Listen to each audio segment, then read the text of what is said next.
The Orion Diplomatic Academy floated in the empty space between three star systems.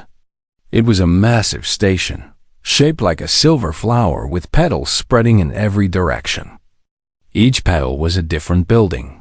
Some held classrooms. Some held living quarters.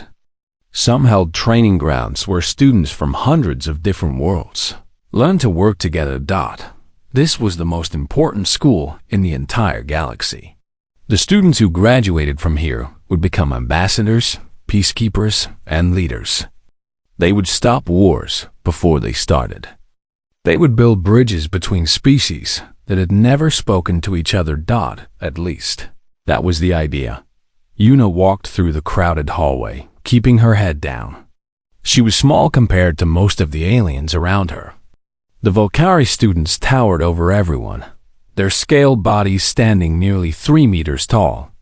The Taurans were even bigger, with thick muscles and horns that curved back from their foreheads. Even the thin, graceful Mindari were taller than her. Humans were new to the galaxy.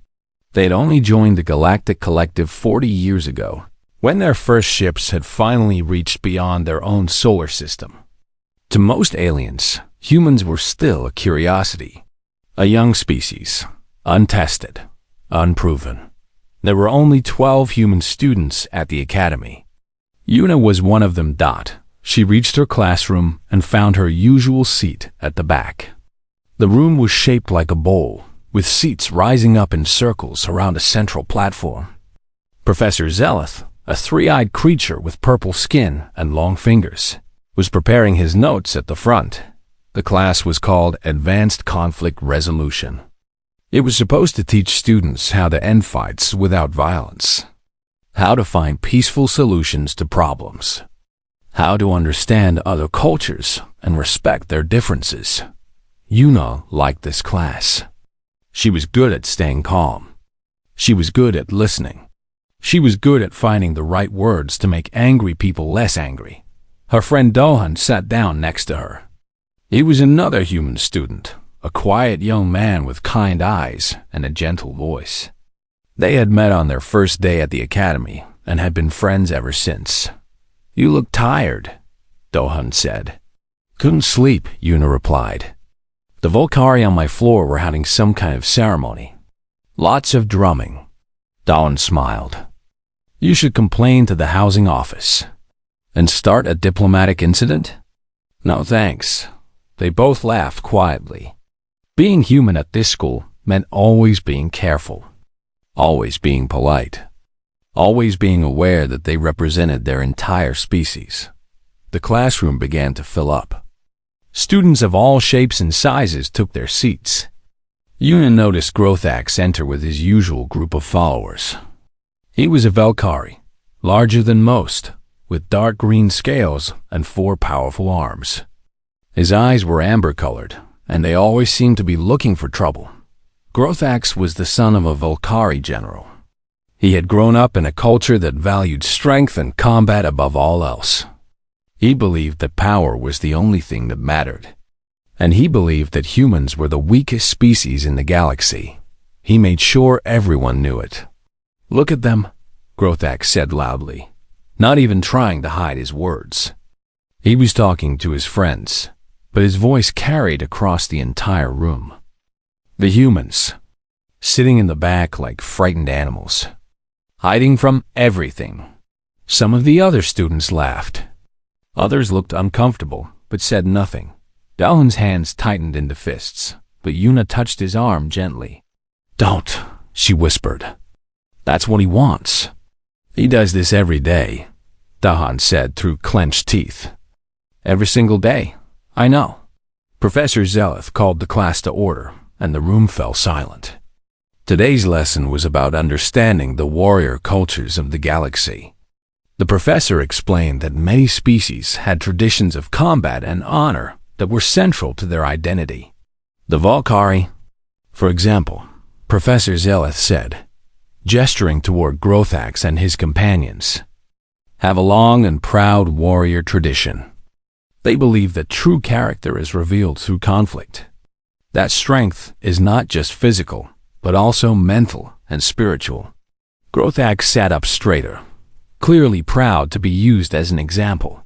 The Taurans have a similar philosophy, the professor continued, as do the Karathi, the Zolindi, and many others. These are not primitive beliefs. They are complex cultural systems that have helped these species survive and thrive for millions of years.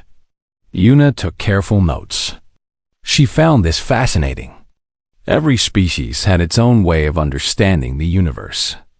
Every culture had developed its own solutions to the problems of existence. What about humans? Someone asked. It was a Mindary student, her voice soft and curious. Do they have warrior traditions? Professor Zeleth paused. An excellent question. Humans are still relatively new to the galactic community. We are still learning about their history and culture. I can answer that, Grothax said, standing up without permission. Humans have no warrior tradition. They are a species of talkers and negotiators. They avoid conflict at all costs.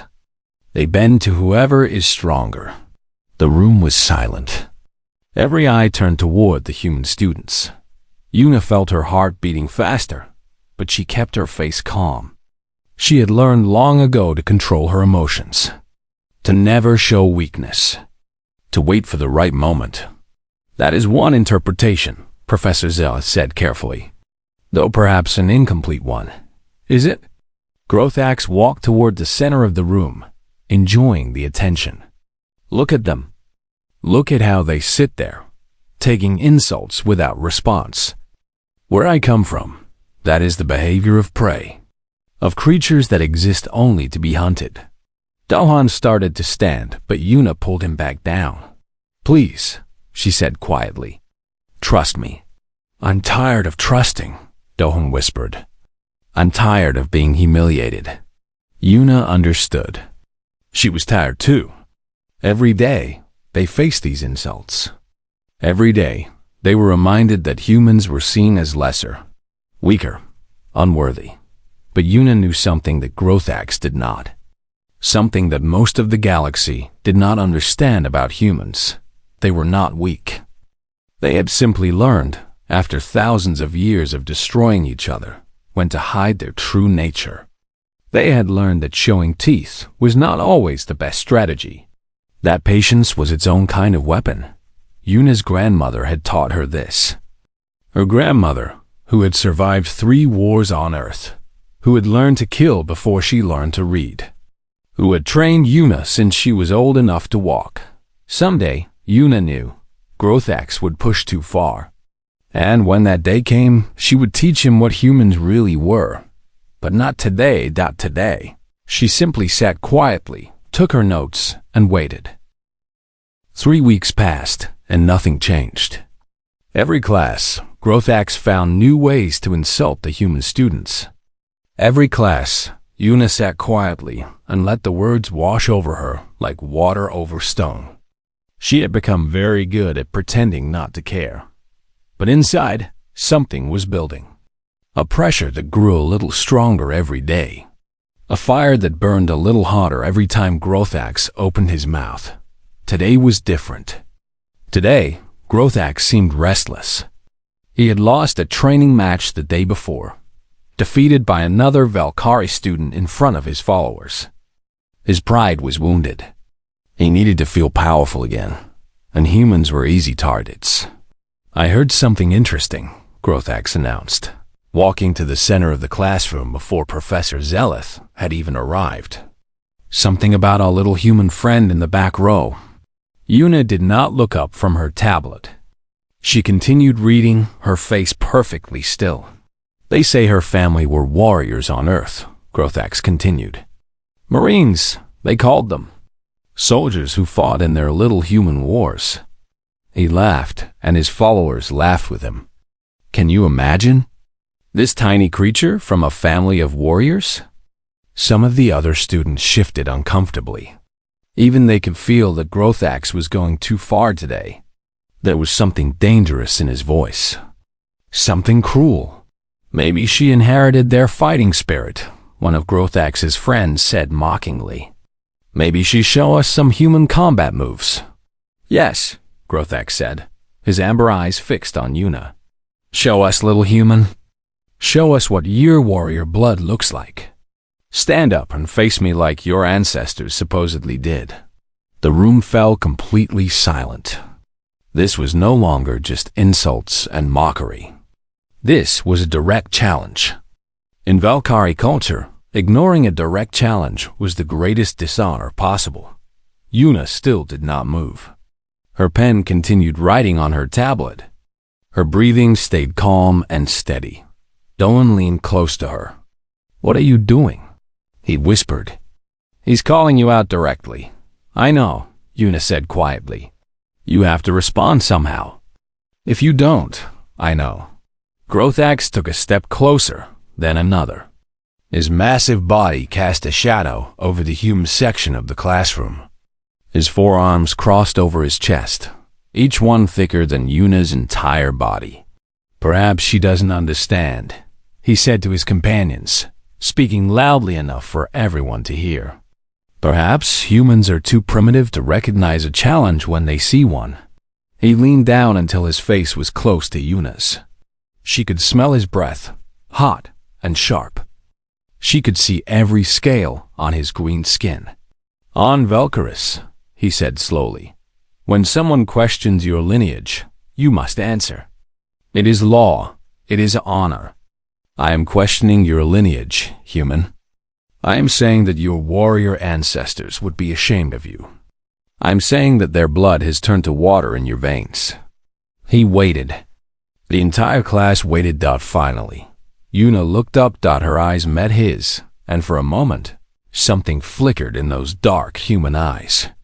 Something that made Grothax's confident smile waver just slightly. You want to invoke Valkyrie honor code? She asked. Her voice was soft, almost gentle. Then do it properly. A formal challenge. Here, now, in front of everyone. Grothax blinked. He had not expected this. He had expected her to look away, to mumble an excuse, to flee like prey. He had not expected her to meet his challenge with one of her own. You want me to formally challenge you? He asked, surprised. That is what you're doing, isn't it? Yuna stood up slowly. She was barely half his height. Next to his massive green body, she looked like a child. Or were you just talking? Just making noise? Because where I come from, we have a word for people who threaten but never act. The room gasped. Several students covered their mouths. Even Professor Zeleth, who had just entered the room, froze in place. Grothax's eyes narrowed. No one had ever spoken to him like this. No one had ever dared. Be careful, little human, he growled. You don't know what you're asking for. I know exactly what I'm asking for. Yuna's voice was still calm, still soft. But there was something under it now. Something cold and hard and ancient. You have insulted my family. You have insulted my ancestors. On my world, there is only one answer to that. She stepped out of her row and walked toward the center of the room. Every eye followed her. Every breath was held. I accept your challenge, she said. If you have the courage to actually make one. For a long moment, Grothax said nothing. He was caught between his pride and his uncertainty. He was bigger, stronger, faster. He had 4 arms and claws that could tear through metal. By every measure, he should destroy her in seconds. But something in her eyes made him hesitate. Something that whispered of danger. Then his pride won. I formally challenge you to combat, Grothax declared. In the ring. Standard rules. First to yield or fall unconscious. Do you accept? I accept. Professor Zeleth stepped forward. This is highly irregular. Combat challenges between students require Article 7 of the Academy Code. Yuna interrupted, not taking her eyes off Grothax. When a formal species honor challenge is issued and accepted, it cannot be refused or interfered with by Academy staff. He invoked Valkyrie law. I accepted under human custom. The professor's three eyes blinked rapidly. Human custom? What human custom? Una smiled. It was a small smile, but it made Grothax's scales ripple with unease. When someone insults our family, she said, we don't stop until the lesson is learned. She turned to Doan, who was staring at her with a mixture of fear and amazement. Hold my jacket, she said, and then she walked toward the combat ring. Word spread through the academy like fire through dry grass. A human had accepted a Valkyrie combat challenge. A small human female against one of the largest Valkyrie warriors in the school. It sounded like a joke. It sounded like suicide. Students from other classes abandoned their lessons and rushed to the amphitheater. Within minutes, every seat was filled. Those who couldn't find seats stood in the aisles or crowded near the doors. Thousands of eyes from dozens of species, all focused on the small figure walking toward the combat ring. Nobody gave her a chance. The betting systems that ran quietly among students showed odds of 50-1 against her. Some aliens were already making jokes about how quickly it would end. 10 seconds? 5? Maybe she would surrender before it even started. But they didn't know. None of them knew. The galaxy had welcomed humanity 40 years ago because humans seemed perfect for diplomatic work. They were friendly. They smiled easily. They were eager to learn and quick to apologize. They bent instead of breaking. They talked instead of fighting. To most alien species, this meant humans were weak, soft, a young race that had never faced real hardship. They were completely wrong. Humans had not joined the stars because they were peaceful by nature. They had joined the stars because they had nearly destroyed themselves so many times that they finally learned to choose peace instead. Earth's history was written in blood. 10,000 years of war. Weapons that could burn entire cities in seconds. Bombs that could poison the land for generations. Wars that killed millions in single years. Humans had invented ways to kill each other that most alien species couldn't even imagine. And through all of it, the survivors had learned. They had passed down their knowledge to their children and their children's children. Families had become living libraries of combat and survival. Bloodlines had been forged in fire and tempered by time. Una's family was one of those bloodlines. Her great-great-grandmother had been a resistance fighter during an invasion of her homeland. She had learned to kill silently in the dark, to survive on nothing, to turn every object into a weapon. Her great-grandmother had served in the last major war on Earth. She had been a sniper, trained to wait for hours without moving, to control her heartbeat, to send death from distances most beings couldn't even see. Her grandmother had been part of a special forces unit. She had fought in 3 different conflicts across 3 different continents. She had been shot twice, stabbed once, and had still managed to complete every mission. When she retired, she had started training the next generation. Una's mother had continued the tradition. She had commanded a unit that specialized in the most dangerous operations. She had gone into places that officially didn't exist to do things that would never be recorded. When she left the military, she had married a combat instructor and settled into a quiet life. But quiet didn't mean soft. Una had started training when she was 4 years old. At first, it was simple things.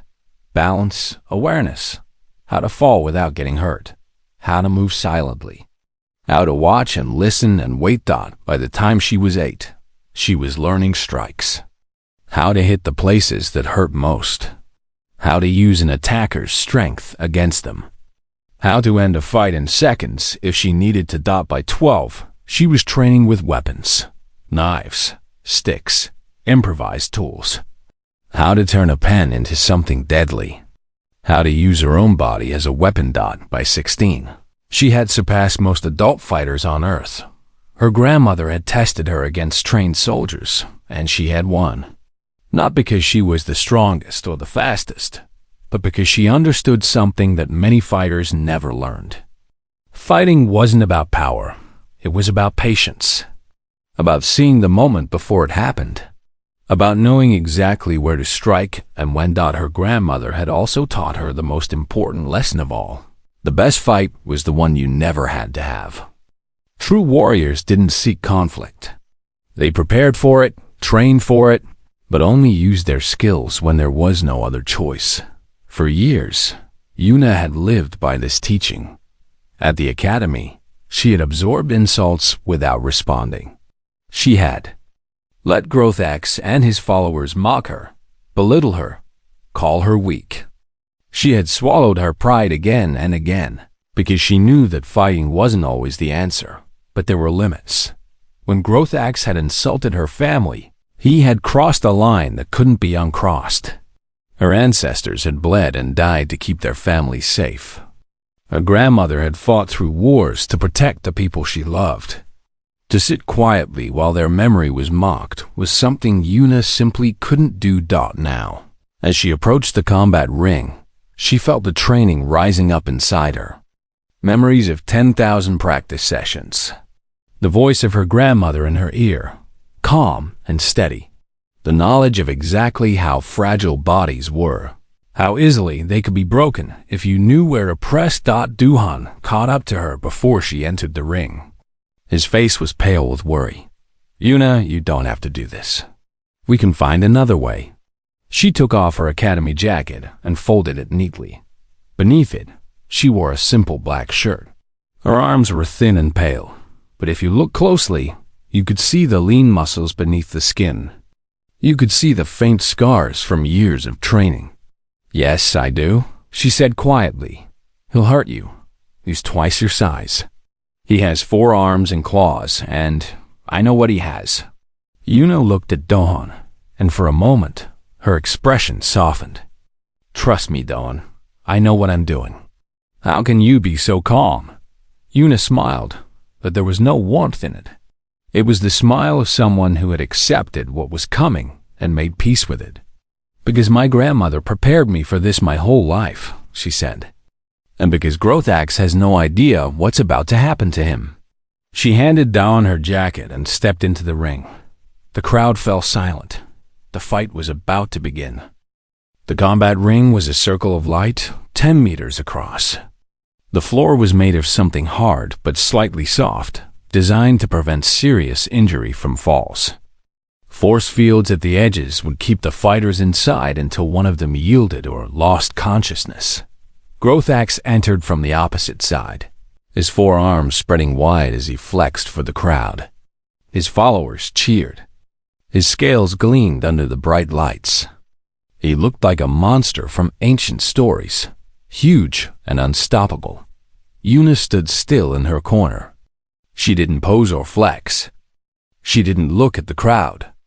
Her eyes were fixed on Growth Axe, watching how he moved, how he shifted his weight. Where his center of balance was, her grandmother's voice echoed in her memory. Before you fight, you study. You watch. You learn. The fight is won before the first blow. A referee drone floated down from the ceiling. Its mechanical voice announced the rules. Standard combat. No weapons. No targeting of eyes or reproductive organs. First to yield or fall unconscious. Both fighters must signal their readiness. Growth Axe slammed 2 of his fists together. Ready. Yuna simply nodded. The starting tone rang through the amphitheater. Growth Axe charged immediately. This was the Volcari way. Overwhelming force. Total aggression. End the fight before it truly began. His 4 arms swung in a pattern that could catch any opponent, no matter which way they tried to dodge. It was a move designed to crush smaller enemies in seconds. But Yuna was not there. She moved at the last moment, sliding to the side like smoke in wind. Growth Axe's claws cut through empty air. His massive body stumbled slightly as it found nothing to hit. A gasp rose from the crowd. Before Growth Axe could turn, Yuna struck. Her palm hit the nerve cluster under his second right arm. The arm went numb instantly, dropping uselessly to his side. Her knee drove into the joint of his left leg, precisely targeting the weakness where the scales were thinnest. The leg buckled. Her elbow cracked against his throat, not hard enough to crush, but hard enough to make breathing hurt. 3 hits. Less than 2 seconds. Grothax staggered back, confused and hurt. No one had ever touched him like this. No one had ever moved this fast. He was the predator. He was the hunter. How was this tiny creature hurting him? He roared and swung again, using his 3 working arms to create a wall of claws and fists. Any normal opponent would have been torn apart. Yuna ducked under the first arm. She twisted past the second. The third grazed her cheek, leaving a thin line of blood, but she was already behind him. She kicked the back of his knee, the same knee she had struck before. This time, he went down. The crowd was completely silent now. Nobody could believe what they were seeing. The tiny human wasn't just surviving. She was winning. Grothax pushed himself up, his amber eyes burning with rage. He was no longer thinking clearly. He was no longer fighting smart. He was just attacking, again and again, with all the strength his massive body could produce. And again and again. Yuna was not where he struck. She moved like water. She flowed around his attacks like they were moving in slow motion. Every time he missed, she made him pay. A strike to the ribs. A blow to the nerve point in his shoulder. A kick to the ankle that made him stumble. She never hit hard enough to cause permanent damage. She never targeted anything that could kill or cripple. But she hit the places that hurt most. The sensitive spots that sent pain screaming through his body. The pressure points that made his limbs go weak and his vision blurred out. It was precise. It was calculated. It was completely merciless. Dohon watched from the edge of the ring, his mouth hanging open. He had known Yuna for 2 years. He had shared meals with her, studied with her, laughed with her. He had never suspected she was capable of this thought around him. The other species watched in stunned silence. The Volcari students had stopped cheering for Grothax. The Taurans had stopped making jokes. Even the Mindari, who usually remained emotionally distant, were leaning forward with wide eyes dotting the ring. Grothax was breaking, not his body. Yuna was careful not to break anything, but his spirit was crumbling with every blow. His confidence was bleeding out with every failed attack. He had entered this fight believing he would crush a weak little human in seconds. Now he was struggling just to stay on his feet. "Yield," Yuna said, circling him slowly. Her voice was calm, almost gentle. "This doesn't have to continue." "Never," Grothax snarled. He charged again, all his remaining strength thrown into one desperate attack. Yuna sidestepped, grabbed his outstretched arm, and used his own momentum to flip him over her shoulder. The massive Valkyrie hit the ground so hard that the entire ring shook. The air burst from his lungs. His eyes went wide with shock. Before he could recover, she was on top of him. Her knee pressed against his throat. Her hand was positioned over his eyes, ready to strike if needed. Her other hand pressed against a pressure point on his chest that made it almost impossible to breathe. "I said yield," she repeated. "This is your last chance. Yield, or I stop being gentle." Grothax tried to move, but she pressed harder on the pressure point. The pain was incredible. It felt like his heart was being squeezed by invisible hands. He tried to swing his arms, but 3 of them were numb from her earlier strikes, and the 4th was pinned beneath her leg. He was helpless. Completely helpless. For the first time in his life, Grothax knew what it felt like to be prey. "I yield," he whispered. While Yuna didn't move for a moment. She wanted to make sure he understood. She wanted him to remember this feeling forever. Then she stood up and stepped back. The referee drone announced the result. The human had won. The amphitheater remained silent for 5 long seconds. Then, slowly, a strange sound began to build. It was the sound of thousands of students from dozens of species all reacting at once. Murmurs of disbelief, gasps of amazement, and from the small group of human students, something that almost sounded like cheering. Una stood in the center of the ring, blood trickling from the scratch on her cheek. She wasn't even breathing hard. The fight had lasted less than 3 minutes dot, and it felt like hours. Grothax lay on the combat ring floor, staring up at the ceiling. His forearms were spread out around him like broken branches. His breath came in short, painful gasps. Every part of his body ached with a kind of pain he had never experienced before. He'd been trained since birth to fight. He had won hundreds of matches. He had never lost. Not once. Not ever dot until now. The tiny human stood over him, her shadow falling across his face. She looked down at him with dark eyes that held no anger, no hatred. Just a calm, steady certainty that was somehow more terrifying than any rage. "Can you stand?" she asked. Grothax tried to move. His arms trembled. His legs refused to obey. The pressure points she had struck were still sending waves of pain through his nervous system. "I cannot," he admitted. Una knelt down beside him. Her movement was smooth and controlled, like everything else about her. "The numbness will pass in a few minutes. I didn't cause any permanent damage." "You could have," Grothax said quietly. "It wasn't a question." "Yes, why didn't you?" Una was silent for a moment. Around them, thousands of students watched and listened, straining to hear every word. "Because killing you would prove nothing," she finally said. "Crippling you would teach nothing. I wanted you to understand, not to suffer forever." She stood and turned to face the crowd. Her voice rose, carrying clearly across the amphitheater.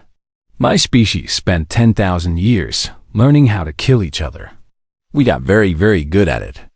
We invented weapons that could destroy cities in the blink of an eye. We created poisons that could wipe out entire populations. We developed ways to kill from distances so far that the victim never even saw the attack coming." The silence in the room was absolute. Nobody moved. Nobody breathed. "We almost ended ourselves," Una continued. "Many times. We came close to extinction again and again, not from outside threats, but from our own violence, our own hatred, our own inability to stop fighting."